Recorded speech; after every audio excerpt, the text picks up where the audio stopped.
그리스도를 아는 것은 역사 속의 위인들을 아는 것과 어떤 비교도 할 수 없을 정도로 전혀 다릅니다. 우리가 역사적 인물인 알렉산더 대왕이나 최초 노르만계 잉글랜드 왕이었던 정복자 윌리엄에 대해서 무엇을 알고 믿던지 간에 이러한 지식은 우리가 사는 방식에는 거의 또는 전혀 영향을 미치지 못합니다. 그러나 그리스도의 이야기는 단지 역사의 어떤 한 부분이 아니며 그분의 성품에 대한 연구는 학문적인 활동이 아닙니다. 거룩한 분을 대할 때와 같이 우리는 그리스도를 우리의 잠재의식 속에 있는 부담스러운 짐 중에 하나로 격화시킬 수 없습니다. 우리는 그리스도에 대한 지식을 우리가 아는 역사적 지식의 한 종류로 간주할 수 없습니다. 그리스도에 대한 지식은 단순히 세계사의 한 장을 차지하는 것이 아닙니다. 그리스도는 역사를 돌아가게 하는 중심축입니다. 그분을 만난 사람은 누구도 그리스도를 영접하거나 거부하지도 않는 중립적 입장으로 더 이상 남아있을 수 없습니다. 우리가 회피할 수 없는 질문은 과거에 그가 누구셨는가가 아니라 지금 살아계신 그는 누구인가입니다. 역사가나 신학자는 우리를 대신해 이 질문에 답할 수 없습니다. 이것은 각자에게 주어진 개인적인 질문이며 우리 자신만이 답할 수 있습니다. 우리는 이 질문과 연관된 성경이 증거하는 판결을 거부할 수 없습니다. 그리고 우리에 대한 판결로 우리의 영원한 운명을 봉인합니다. 그리스도께서 그를 따르는 자들에게 하신 요구는 그 범위에서 최고의 수준입니다. 지금까지 어떤 선지자나 왕도 그러한 요구를 한 적이 없을 정도로 그리스도의 요구는 전례를 찾아볼 수 없습니다. 그분은 우리에게 절대적인 믿음과 순종을 요구하십니다. 그는 우리에게 하나님 외에 그 누구도 요구할 수 없는 권리를 요구하십니다. 이 모든 것이 무엇을 의미하는지 의심의 여지가 없습니다. 그리스도는 하나님으로서 자신의 특권을 주장하고 있습니다. 그분을 따르는 사람들은 그분을 위해 박해와 가혹한 대우를 받을 뿐만 아니라 그것을 즐거운 특권으로 여겨야 합니다. 나로 말미암아 너희를 욕하고 박해하고 거짓으로 너희를 거슬려 모든 악한 말을 할 때에는 너희에게 복이 있나니 기뻐하고 즐거워하라. 너희 하늘에서 너희의 상이 큼이라. 너희 전에 있던 선지자들도 이같이 박해하였느니라. 그리스도는 그를 따르는 자들의 최고의 사랑, 그들의 마음에서 첫 번째 자리를 요구하십니다. 아버지나 어머니를 나보다 더 사랑하는 자는 내게 합당하지 아니하고 아들이나 딸을 나보다 더 사랑하는 자도 내게 합당하지 아니하며, 또 다른 경우에 그분은 더욱 놀라운 말씀하셨습니다. 무릇 내게 오는 자가 자기 부모와 처자와 형제와 자매와 더욱이 자기 목숨까지 미워하지 아니하면 너희 내 제자가 되지 못하고, 여기서 미워한다는 의미는 우리가 보통 생각하는 미워한다와 다른 원하지 않는다에 가까운 뜻임을 알 필요가 있습니다. 그리스도는 아람어를 모국어로 사용했습니다. 아람어에서는 좋아하다, 미워하다 사이에서 그 정도를 나타내는 단어가 없는 것 같습니다. 반면에 영어는 좋아하다, 관심을 더욱 가지고 좋아하다, 싫어하다 등과 같은 정도를 나타내는 단어들이 있습니다. 예를 들면 로마서 7장 15절에 미워한다는 것은 원하지 않는다와 같은 의미입니다. 그리스도는 가족과 친척들에 대한 예의보다 그를 따르는 것이 더 우선되어야 한다고 말씀하셨습니다. 그리스도가 자기를 따르라고 말한 사람이 나로 먼저 가서 내 아버지를 장사하게 허락하옵소서 반문했을 때 그리스도는 죽은 자들이 그들의 죽은 자들을 장사하게 하고 너는 나를 따르라 말씀하셨습니다. 그리스도는 내가 무슨 선한 일을 하여야 영생을 얻으리까 질문을 한 선함, 즉 자비에 대해서 말했던 어떤 사람에게 제자가 되기 위한 준비로 그가 가진 모든 소유물로부터 해방되기를 권하셨습니다. 내가 온전하고자 할진대 가서 내 소유를 팔아 가난한 자들에게 주라. 그리스도는 이어서 그리하면 하늘에서 보화가 내게 있으리라. 그리고 와서 나를 따르라 말씀하셨습니다. 그리스도는 심지어 다음과 같은 더 큰 요구를 하셨습니다. 누구든지 나를 따라오려거든 자기를 부인하고 십자가를 지고 나를 따를 것이니라. 십자가를 지라. 십자가가 의미하는 완전한 자기 낮춤과 죽음은 무엇을 말합니까? 여기서 중요한 것은 과연 그가 누구이기에 그의 제자가 되기 위해 이와 같은 값비싼 희생을 요구하고 있느냐입니다. 그리고 이것으로 충분하지 않은 것처럼 그리스도는 이 말씀을 덧붙이십니다.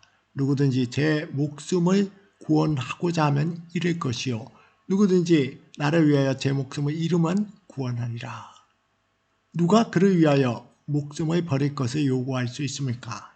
물론 우리는 나라를 위해서 또는 왕을 위해서 목숨을 버릴 각오를 해야 한다는 요구가 있다는 것을 알고 있습니다. 그러나 궁극적으로 생명과 죽음의 문제는 하나님만이 가진 고유한 주권에 속합니다. 그리스도는 여기서 하나님으로서의 권리로 이러한 요구를 주장하고 계십니다. 그리스도는 그의 제자들에게 다름 아닌 그를 위해서 가장 값비싼 희생을 치를 것을 준비해야 할 것을 요구하고 있습니다. 그리스도의 요구와 지상의 왕의 요구에는 매우 큰 차이점이 있습니다. 지상의 왕들은 그를 위해 목숨을 잃는 부하들에게 어떤 보상을 할 수도 없습니다. 반면에 그리스도는 그를 위해 목숨을 잃는 자는 결국 참되게 생명을 얻게 된다고 말씀하셨습니다. 그리스도는 우리에게 보증금과 같이 우리의 부분적 헌신을 요구하지 않습니다. 그리스도는 전적이고 완전한 헌신인 우리 자신의 모든 것을 투자해야 한다는 요구를 하고 있습니다. 어떤 사람이나 천사도 다른 사람에게 이러한 것을 요구할 권리를 가지고 있지 않습니다. 오직 하나님 그분만이 이러한 요구를 할 권리를 갖고 있는데 그리스도는 이 권리를 주장하고 계십니다. 그리스도는 사람들에게 당신을 위해 목숨을 버리라고 요구하고 계십니다. 그분은 전적인 순종과 희생을 요구하십니다.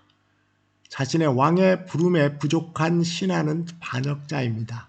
그리스도는 자신을 하나님과 동등하게 여기셨고 하나님께 드리는 공경을 자신에게도 드려야 한다고 말씀하셨습니다. 아버지께서 나를 사랑하사 자기가 행하시는 것을 다 아들에게 보이시고 심판을 다 아들에게 맡기셨으니 이는 모든 사람으로 아버지를 공경하는 것 같이 아들을 공경하게 하려 하십니다. 아들을 공경하지 아니하는 자는 그를 보내신 아버지도 공경하지 아니하느니라. 예수님의 말씀을 듣고 그를 보내신 자를 믿는 자는 영생을 얻게 됩니다.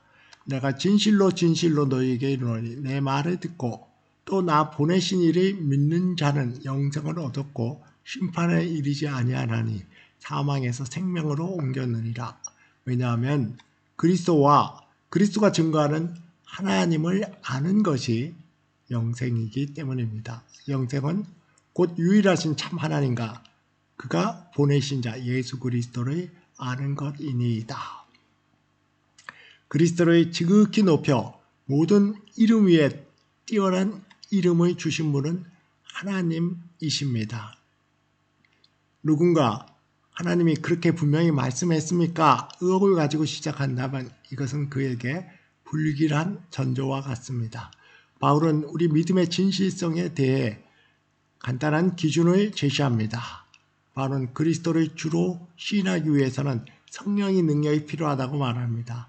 하나님의 영으로 말하는 자는 누구든지 예수를 저주할 자라 하지 아니하고 또 성령으로 아니하고는 누구든지 예수를 주시라 할 수 없느니라.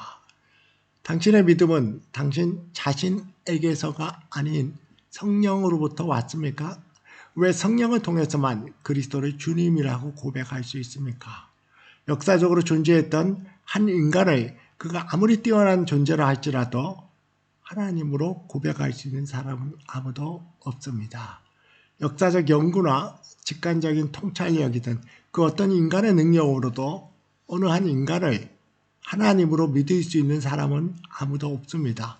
오직 성령이 우리의 마음과 생각을 밝게 비추어 주는 은혜로 갖게 되는 믿음으로만 그리스도를 주 하나님으로 고백할 수 있습니다. 그러나 이 믿음은 수동적이고 죽은 믿음이 아니라 그리스도의 모든 요구들을 자원하고 기쁜 마음으로 따르게 하는 살아있고 역사하는 믿음입니다. 그리스도와 하나님을 알고 사랑하는 사랑으로 역사하는 믿음이기 때문입니다.